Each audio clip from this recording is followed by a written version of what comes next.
Hey, it's Denise. Um, Today I wanted to talk about something. If you watch my most recent 5-minute review, which actually ran over into about 8 minutes, it was because I went off topic for a minute to talk about something major that's coming up in my life. And I figured I would take the time to really talk about it here. I am going to be getting a new dog. Now, over the course of my life, most of my dogs have been rescues. Most have not been purebred dogs. And I firmly am a believer that in most cases that's the way to go. There are so many dogs and other animals who need a home that going with a rescue is the way to go. And so my conscience had a little bit of a problem, but then I reminded myself of the importance of why I'm making the commitment to get this dog, and why this is the one time that I feel like a rescue is not the way to go. And that's because I'm getting a dog that I need to train to be my service dog. As you know, if you've been watching my videos for a while, I am disabled. I have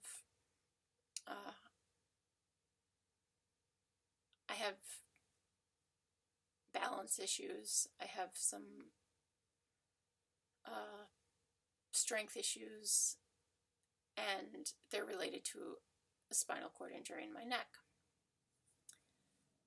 So basically, I walk like someone who's had a few drinks, and I have to be always very conscious of, am I picking my feet up high enough? It took me about 2 years to stop tripping constantly because I was dragging my toes. I wasn't picking my feet up high enough. And, now on flat ground, like say indoors or on perfectly smooth pavement, I don't have to look at my feet when I walk, and I'm pretty good.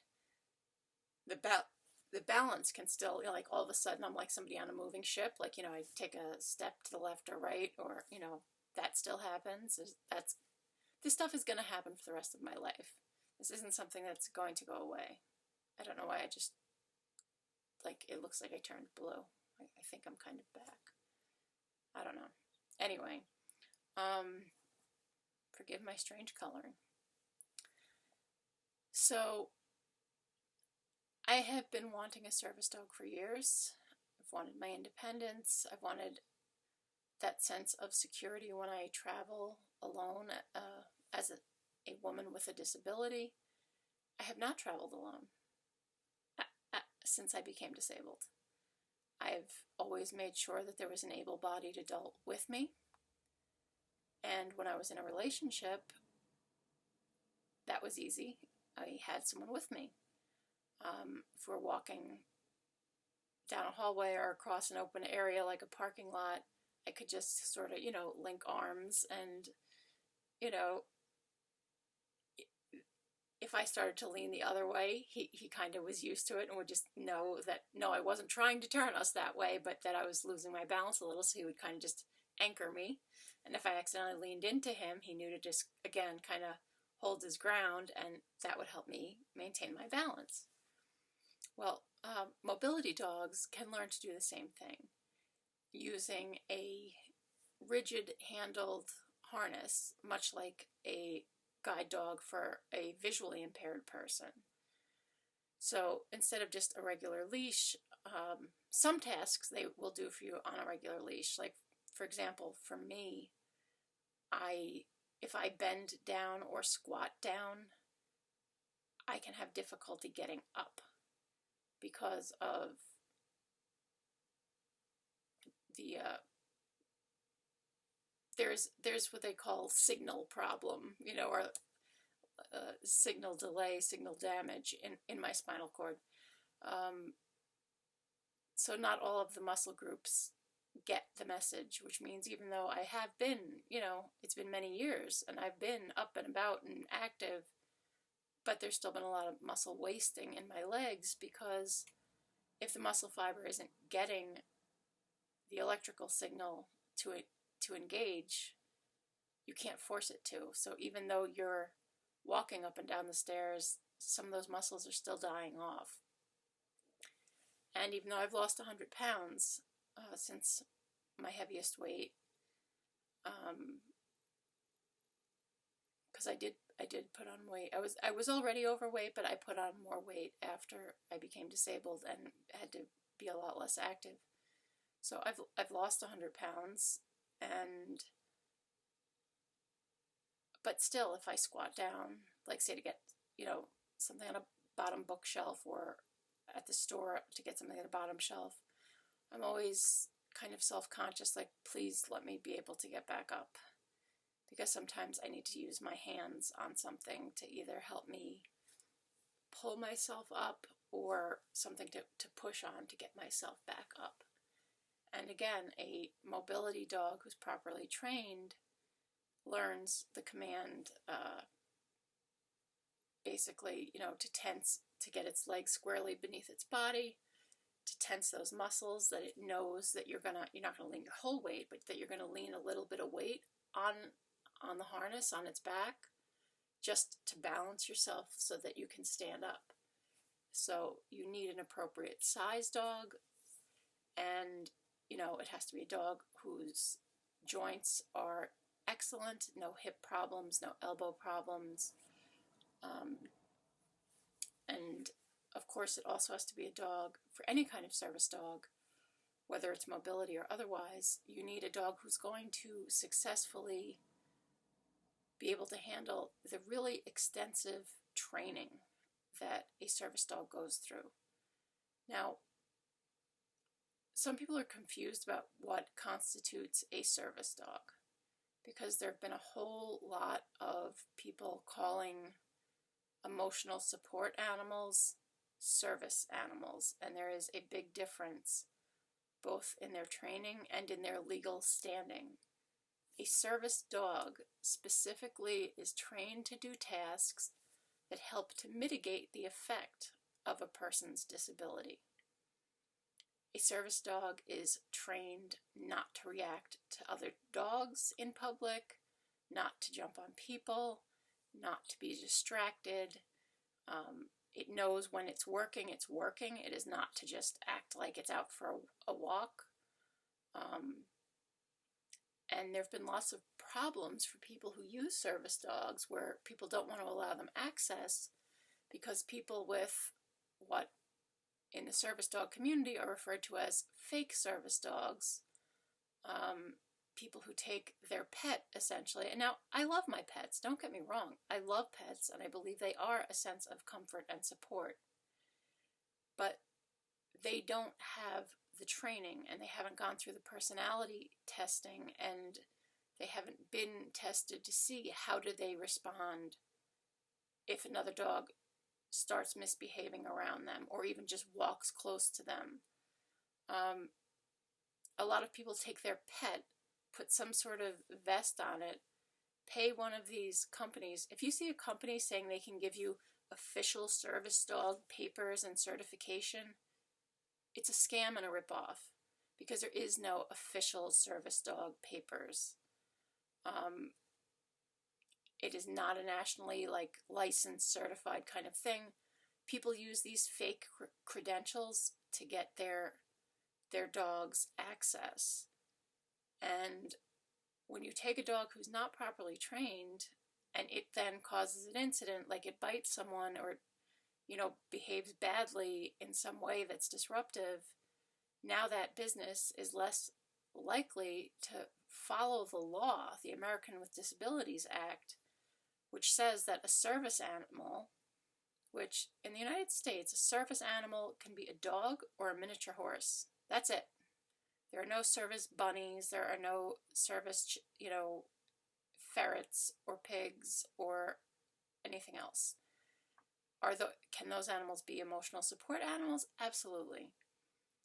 But in terms of service dogs have access to pretty much everywhere except the food preparation area of a restaurant and the sterile facilities in a hospital. So for example, if you're in the hospital, as a patient, you are hospitalized, your service dog can be with you in your room. Now, can they go to the operating room? No. Can they walk around the hospital to other areas that would be sterile, like procedure rooms, the pharmacy, no. But they do have the right to be in your room with you. When you travel to a hotel, they absolutely, if it's a no pets allowed hotel, they absolutely can be with you because a service dog is not a pet. Now, I say this because, again, it came down to I had to pick, being that I don't have the $40,000, which is the approximate cost of a trained service dog. Not anywhere near in my budget, and I've gone through all the steps of applying to the nonprofit agencies. I met their screening criteria. I filled out tons of applications and sent in information, and I met all the criteria for someone who could use a service dog, but unfortunately the demand is so great that I was basically told that because I'm neither a child nor a veteran, I'm just never going to be at the top of anyone's list. And in fact, the waiting list is so long, they wouldn't even put me on a waiting list. So it wasn't even like I could say, okay, if I can wait a year or two, then I'm going to get a dog. No, I couldn't even get put on a waiting list with a nonprofit agency. And like I said, the ones that do it for money charge about $40,000 for the dog. And since my injury, I have been disabled. I live on disability, which, before anyone says anything about it being a handout, if you know anything about the laws in the United States, Social Security disability, what I receive, is something that you receive based on what you paid into it while you were working.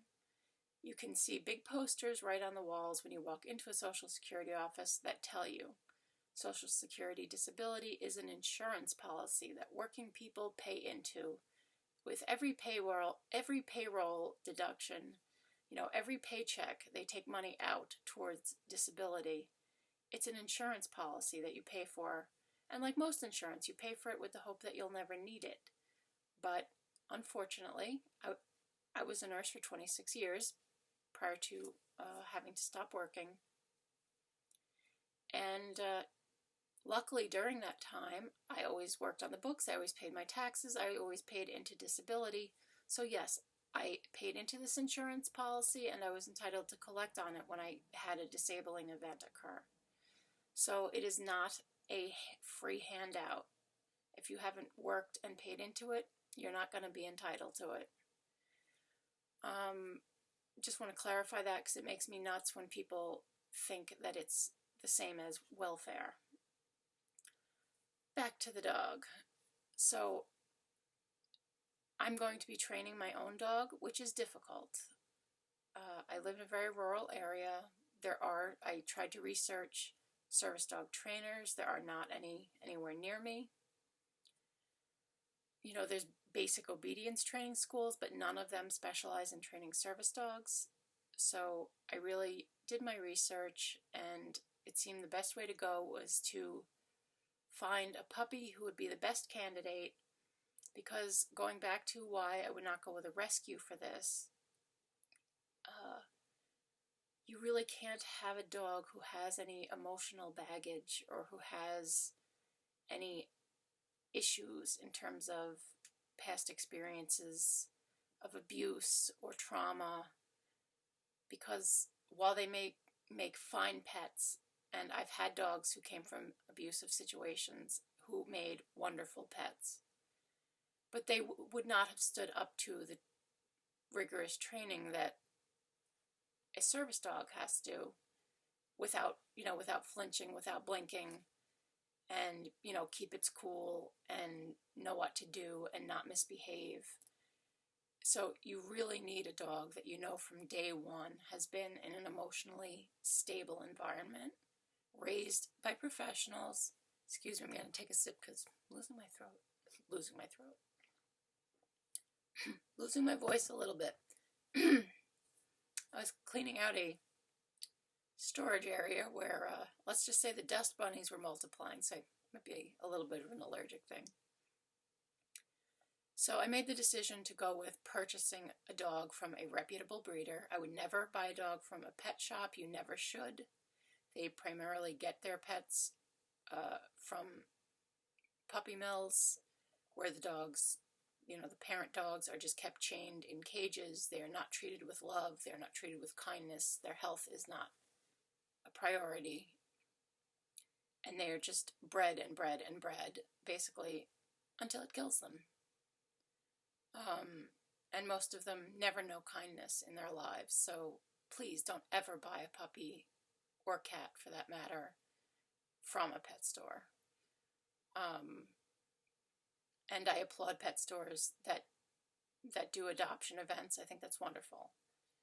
But if you're needing to buy a dog, you should get it from a breeder who has no problem letting you see their facilities, that you can see that they are, the dogs are kept in nice, clean, hopefully home-like conditions. Some people with a larger breeding program, the dogs may live in a separate area from the house, just simply because you don't want to have too many, like if they had multiple male dogs and you have female dogs going into heat, the male dogs might fight. So there are reasons why a breeder might have to, at times, have their male dogs, in particular, in a kennel, or their female dogs who are getting ready to have puppies might be separated from the rest of the household in a separate room where it's safe and appropriate for them to give birth and have their puppies. But again, all of these areas should be clean and, sanitary. The animals should look like they're in good health. They should not look shy or afraid of people, which would indicate that they're being mistreated. You also want a breeder who is, in the United States, the American Kennel Club, AKC, certifies breeders. I would also do research online for reviews of the breeder. And you want to know, again, specifically, if you have you're not looking for a pet, you have a specific need like I do, what kind of dog is most likely to be a successful candidate. So among the top choices for what I need a dog to do, one of the very top choices would be a standard poodle, which is if you're not familiar, that is the largest size poodle. Poodles are rated as the second most intelligent breed of dogs, right behind Border Collies, although they tend to be a little less, having known both poodles and Border Collies, poodles are significantly less hyper as a rule than Border Collies, and they don't have that strong herding instinct that a Border Collie has. So for me, I want a dog with the height. I want a dog, obviously with proper healthy hips and stuff. So I want a breeder the parent dogs have been x-rayed. We know that their hips are good. They've had genetic testing for problems. Every breed tends to have its problems, and your breeder should not be breeding dogs who haven't been tested for anything that is testable, in terms of if it's anything genetic that can be passed down. If the dog has that trait, it should not be being used for breeding. It should be neutered and only used, as a pet. So when you find a breeder who meets these qualifications, I found one. They're about a 2.5-hour drive away from me, and I got in touch with them. They're expecting 2 litters of puppies that potentially I could get a puppy from, but the one I'm most likely, because both parents are taller, that litter of puppies is due at the end of November. So they're expected to be born towards the end of November. At 6 weeks old, I get to go meet them. I am first on the list for a female, so I will get the pick of the females in the litter. I'll be talking obviously at length with the breeder, who will have by then known the puppies for 6 weeks. We'll see the personality traits that are emerging in the puppies. You don't want a dog that's fearful or timid. You also don't want a dog that's overly dominant or aggressive for service work. You want a nice, solid dog in terms of it's not likely to go on the offensive, and it's also not likely to be afraid of every little thing, because fear can make a dog bite, or can make a dog overly reactive, or it can make it just not able to perform the tasks you need. So that's where I'm at.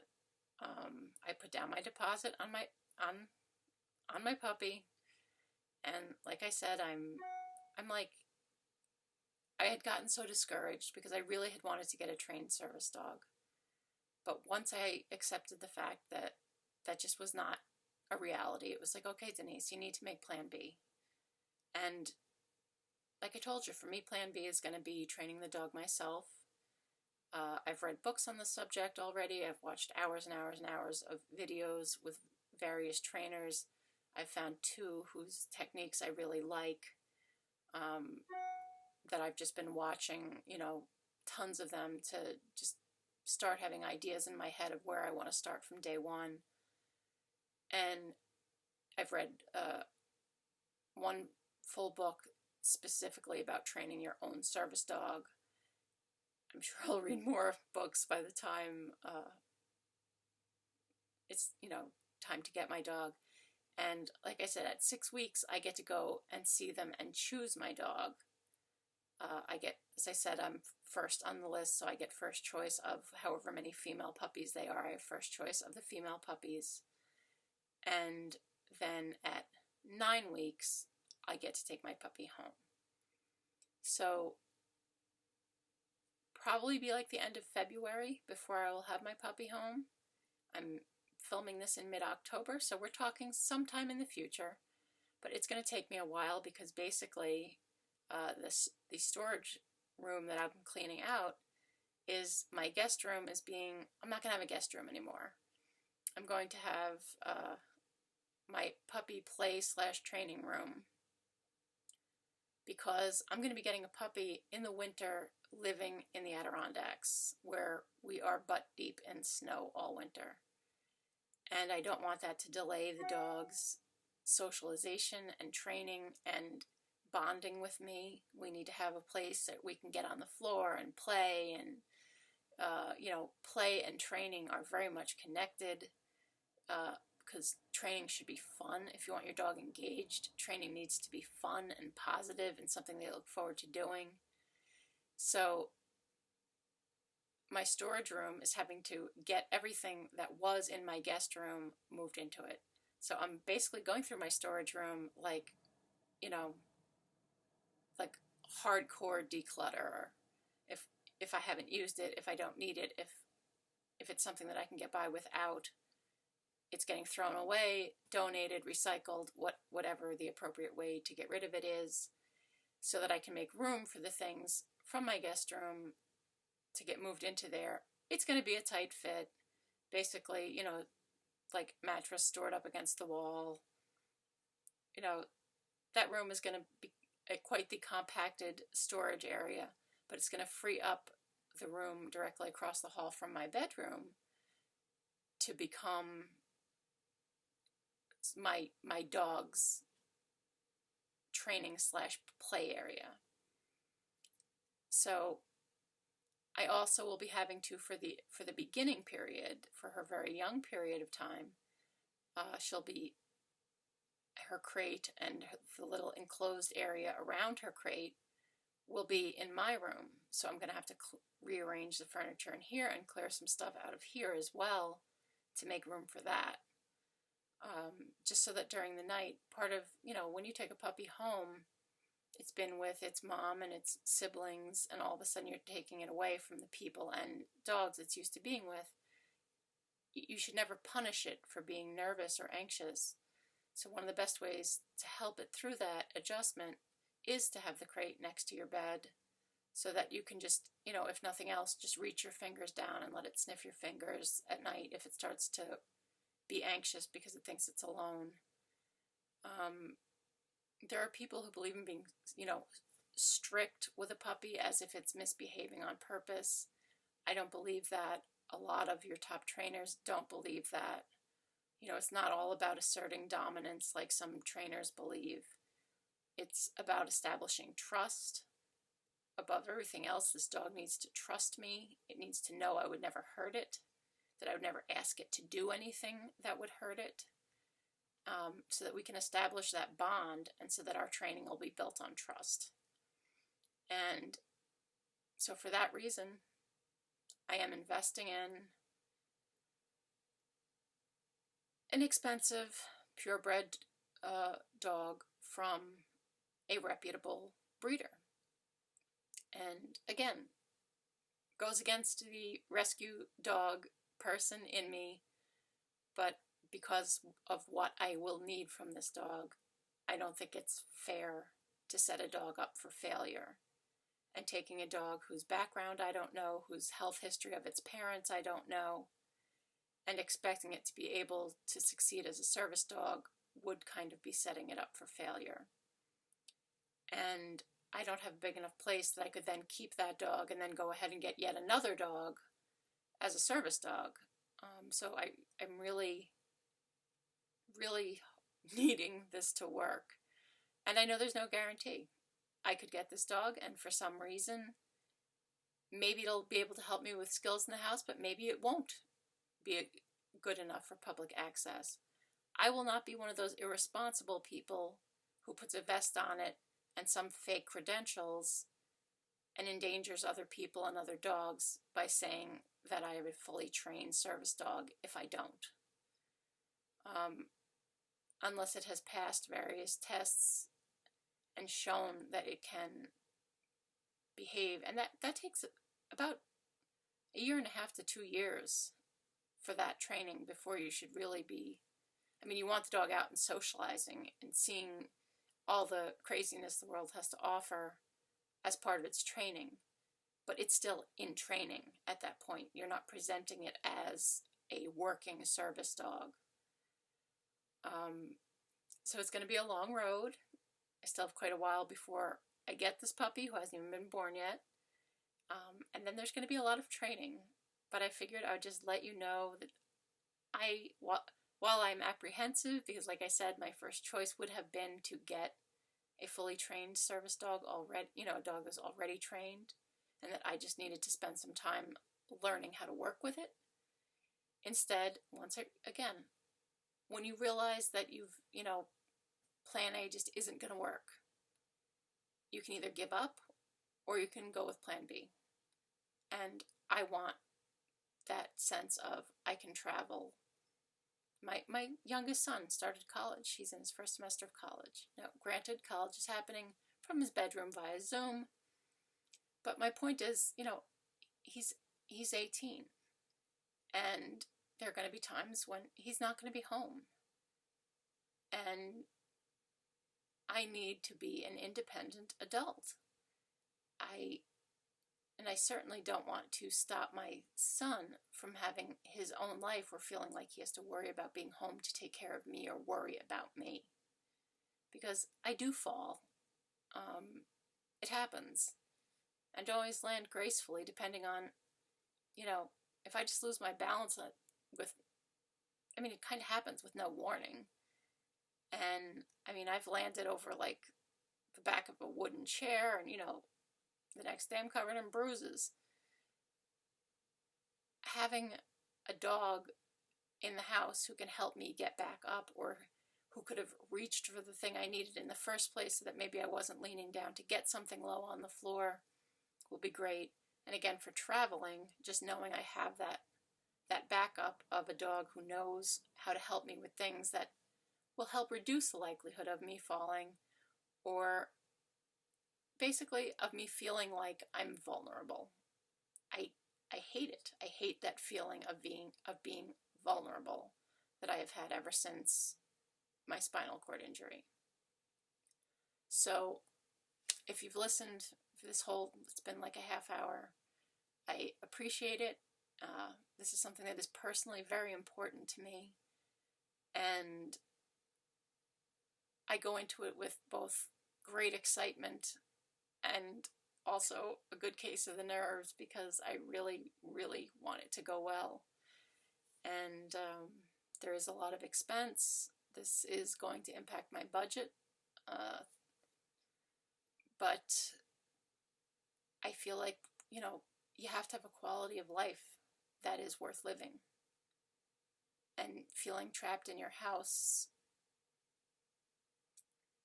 that you can't go places by yourself confidently, is not the quality of life that I want to live. It's not how I lived before I got hurt. And I don't want to be a recluse. I don't want to be one of those people who never goes anywhere. So, you know, once we get this whole COVID thing under control and, you know, life is back to normal and people travel again, I will feel much more comfortable traveling with a well-trained service dog. So that's kind of, I mean, it's a long-range goal. We're looking at 2 years of training. And of course, during that time, hopefully she'll be getting better and better as time goes on. There are always little setbacks here and there when you're training a dog. I raised horses and trained them. You know, I feel like at least an oopsie with a 50 or 60 pound dog is less likely to kill you than an oopsie with a 1,600 pound horse. So if I survived training draft horses, I'm hoping that I can just keep a positive attitude and not feel frustrated on days that the training goes slowly with my dog, because getting frustrated doesn't help. And, you know, trying to rush the training doesn't help. You need a solid foundation, and then you need to slowly build on that solid foundation. So I'm at the beginning of a long journey, and I will definitely be doing videos bringing you along with me as I have new information. And then, of course, you'll meet my dog as soon as I bring her home. And that's it. In fact, I'll probably make it a separate playlist, the videos related to the dog, so that people who are specifically interested just in that, you can just follow that. But I just wanted to share that. And as always, I hope you enjoy my videos. If this is your first time at my channel, check out my playlist. I do unboxings and reviews. I do lots of gardening, hydroponic gardening, container gardening, lots of indoor gardening, in addition to a little bit of outdoor gardening, because I don't have a lot of outdoor space at my disposal. Yeah, this is just something I'm going to be adding to my channel. So please like, subscribe, hit the notification bell, and as always, thank you for taking the time to watch.